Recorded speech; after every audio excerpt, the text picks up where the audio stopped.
anak-anak sekalian, bagaimana kabarnya hari ini? Pak Guru berharap semoga semuanya dalam keadaan baik dan sehat selalu bersama keluarga di rumah. Nah, kali ini kita akan belajar tentang bagaimana cara membuat sebuah email, sebagaimana yang kita sudah pelajari minggu lalu tentang berkomunikasi secara online. Sebelum kita masuk pada materi kita meminta pertolongan kepada Tuhan dan kita berdoa. Ya Tuhan Allah Bapa kami dalam surga, pada saat ini kami akan memulai pembelajaran kami secara online. Kiranya Allah Roh Kudus dapat menyertai dan kami dapat mengerti tentang apa yang kami pelajari pada saat ini. Di dalam nama Tuhan Yesus kami berdoa. Amin. Oke, untuk membuat sebuah email maka yang dibutuhkan adalah jaringan internet, dan tentunya kita akan mulai dengan masuk pada akun Gmail atau kita dapat menggunakan Yahoo. Nah, kali ini saya akan mempraktekannya dengan menggunakan akun Gmail. Nah, yang pertama kita akan masuk pada email dengan membuka akun, kemudian ketik nama. Jadi di sini kita dapat nama depan dan nama belakang. Itu kita isi dengan SD Elin.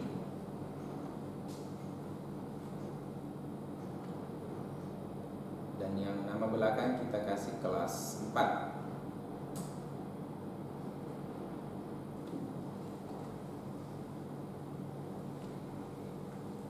Nah, untuk menggunakan nama pengguna, di sini Anda dapat menggunakan huruf, angka, dan titik. Nah, di sini kita bisa tulis kelas 4, tetapi biasanya ini ditolak karena biasanya sudah disediakan nama-nama akun yang akan kita gunakan. Kita coba. Nah, di sini ada tanda merah, berarti hal ini tidak bisa kita gunakan. Jadi kita dapat menggantinya.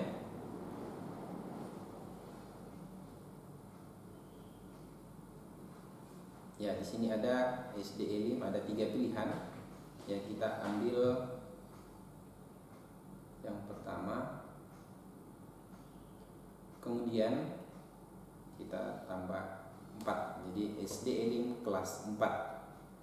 Nah, sandinya di sini kita harus menggabungkan antara angka dan huruf, minimal 8 karakter. Ya. Konfirmasi ini harus sama yang diisikan di sini ya.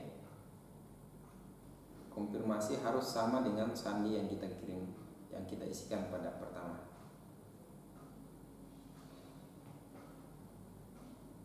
Setelah itu kita klik berikutnya. Nah, ini adalah tampilan pada layar Google. Nah, di sini kita input nomor telepon untuk memverifikasi email ini. Jadi email yang akan kita buat harus diverifikasi menggunakan nomor telepon. Di sini adalah alamat pemulihan.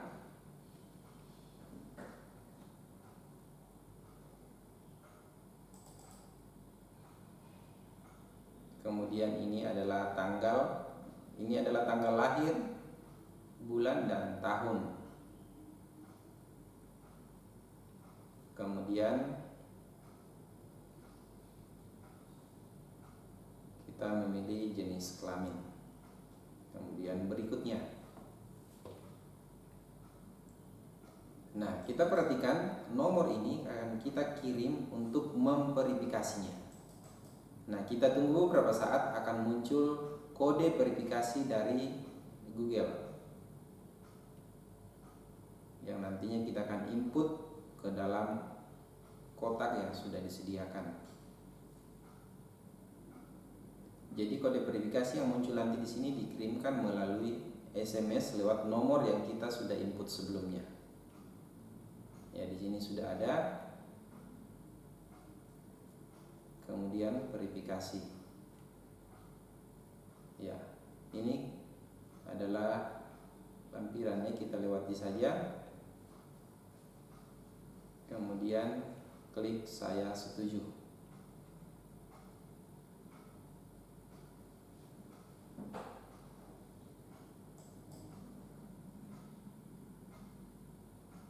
Ya, kita tunggu beberapa saat. Nah,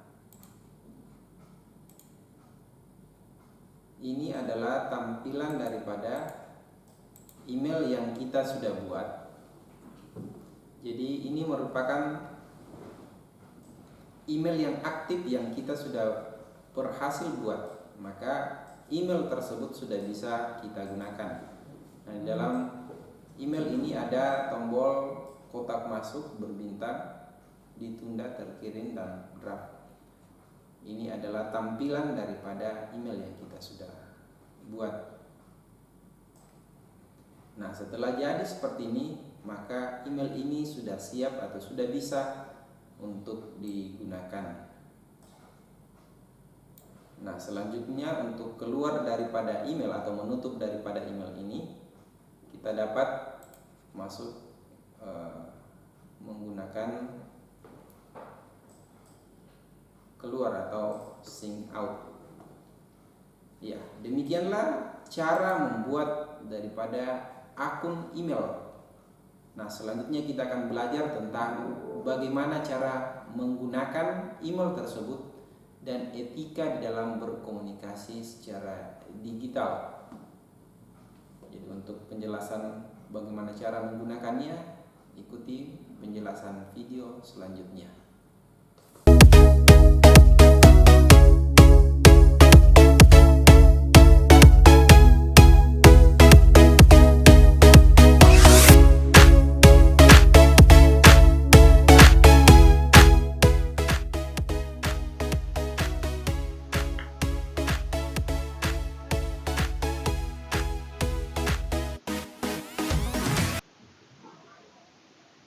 Ya, anak-anakku sekalian, kita akan masuk pada materi menggunakan email dan etika berkomunikasi digital. Nah, setelah kita membuat email, kita akan masuk atau kita akan belajar tentang bagaimana cara menggunakannya. Nah, berikut ini adalah tampilan daripada inbox atau layar daripada email yang sudah kita bisa gunakan. Nah, di sini ada beberapa tombol yang harus kita perhatikan. Yang pertama itu adalah tombol to. Ya, tempatnya di sini. Jadi, tombol to ini berfungsi atau menunjukkan nama dan alamat orang yang dituju atau orang yang akan kita kirimkan email. Dan yang kedua adalah subjek. Subjek yaitu judul daripada email itu atau judul daripada materi yang akan kita kirim kepada orang lain. Dan yang ketiga adalah attach file. Ya, posisinya di tempat ini. Ini merupakan tempat untuk menambahkan lampiran dalam surat atau dalam email yang akan kita kirimkan. Jadi lampiran ini dapat berupa dokumen atau foto atau video atau rekaman audio atau rekaman suara dan lain-lain. Ya, selanjutnya adalah carbon copy. Jadi tempatnya di sini. Carbon copy yaitu tempat untuk mengirimkan email yang sama ke beberapa orang. Artinya tombol ini berfungsi untuk memasukkan email orang lain selain daripada tujuan pertama. Jadi email yang kita kirimkan dapat kita kirimkan ke beberapa orang. Dan yang selanjutnya adalah blind carbon copy.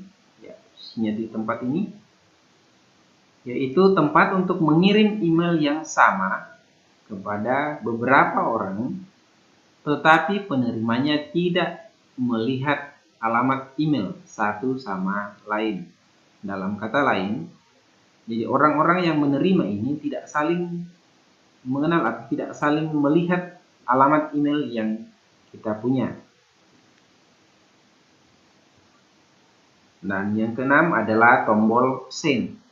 Send ini adalah perintah atau tombol untuk mengirim email. Jadi ketika kita sudah menulis surat, sudah memasukkan lampiran, maka kita menekan tombol send untuk mengirim email. Ya, setelah kita mengirim email, maka si penerima email ini akan membuka halaman seperti gambar ini. Jadi di sini ada tombol inbox, delete, reply, dan forward. Nah, yang pertama ini adalah back to inbox. Back to inbox ini yaitu tombol untuk kembali pada kotak masuk. Ya, kotak masuk ini adalah semua tempat terdapat semua email yang orang kirimkan kepada kita. Jadi semua email yang masuk akan berada pada kotak masuk. Dan delete ini adalah tombol yang berfungsi untuk menghapus email. Ya, jika email yang sudah masuk itu sudah kita tidak gunakan lagi atau kita sudah tidak butuhkan lagi, maka kita dapat menghapusnya menggunakan tombol delete. Dan yang ketiga adalah tombol reply. Reply ini adalah pilihan untuk membalas email. Jadi ketika kita ingin membalas email seseorang, maka kita menggunakan tombol reply. Dan yang keempat adalah forward, yaitu pilihan untuk meneruskan email kepada orang lain. Nah, jika kita ingin meneruskan email seseorang kepada orang lain, maka kita menggunakan tombol forward. Nah, selanjutnya kita akan masuk pada etika berkomunikasi digital. Ya, melalui penggunaan email, kita dapat berkomunikasi secara online, atau dengan kata lain, kita dapat berkomunikasi di dunia maya. Tetapi tentunya di dalam berkomunikasi di dunia maya mempunyai etika yang hampir sama dengan berbicara langsung kepada orang lain. Nah, etika di dalam berkomunikasi di internet itu disebut dengan netiquette. Ya, berikut ini kita akan belajar atau mempelajari beberapa etika yang harus diperhatikan dalam berkomunikasi secara digital. Ya, yang pertama itu adalah hindari huruf kapital yang berlebihan. Ya, dalam hal ini kita tidak perlu menggunakan semua kalimat itu menggunakan huruf kapital. Jadi penggunaan huruf kapital yang berlebihan itu harus dihindari. Dan yang kedua, kutip seperlunya. Ya, jika kita ingin memberi tanggapan terhadap postingan orang lain, maka kita mengambil beberapa bagian saja dan kita membuang yang tidak perlu. Dan yang ketiga, perlakuan terhadap pesan pribadi.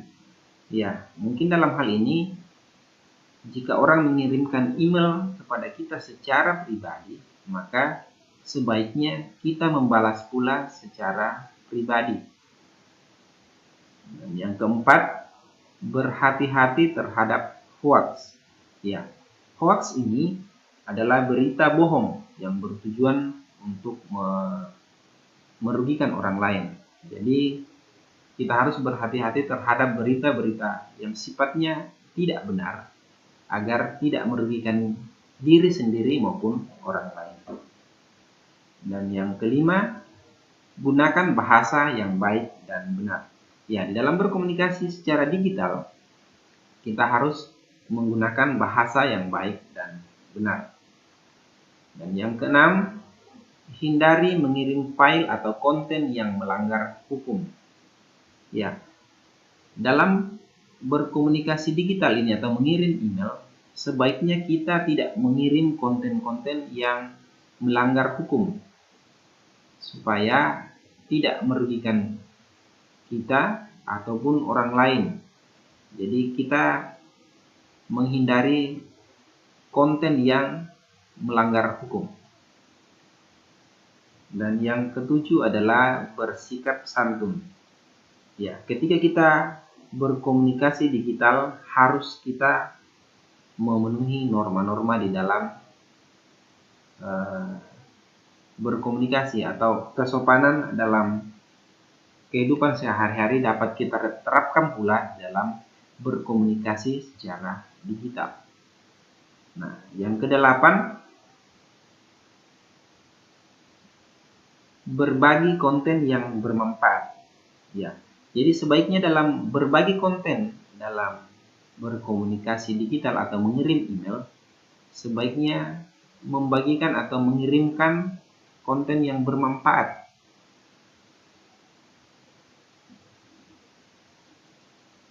Jadi kita dapat memilih konten mana saja yang mempunyai manfaat untuk orang lain ataupun banyak orang, baru kita mengirim. Dan yang kesembilan adalah menghargai kehidupan pribadi orang lain. Ya, dalam hal ini yang dimaksud menghargai kehidupan pribadi orang lain adalah tidak semua kehidupan pribadi orang lain akan diposting di dalam internet. Jadi ada hal-hal yang bersifat pribadi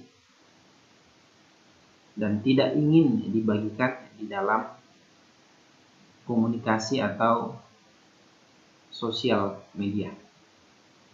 Ya, jadi anak-anakku dapat mengerti dan memahami tentang bagaimana cara membuat email, menggunakan email, dan bagaimana cara untuk beretika di dalam berkomunikasi secara digital. Jadi anak-anakku dapat memperhatikan materi ini dan semoga dapat mempraktekannya dengan baik.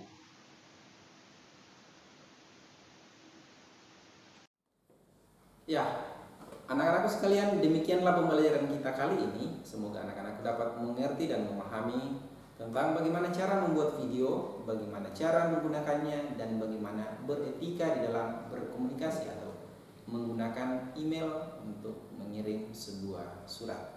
Untuk mengakhiri seluruh pembelajaran kita, marilah kita tutup dengan doa.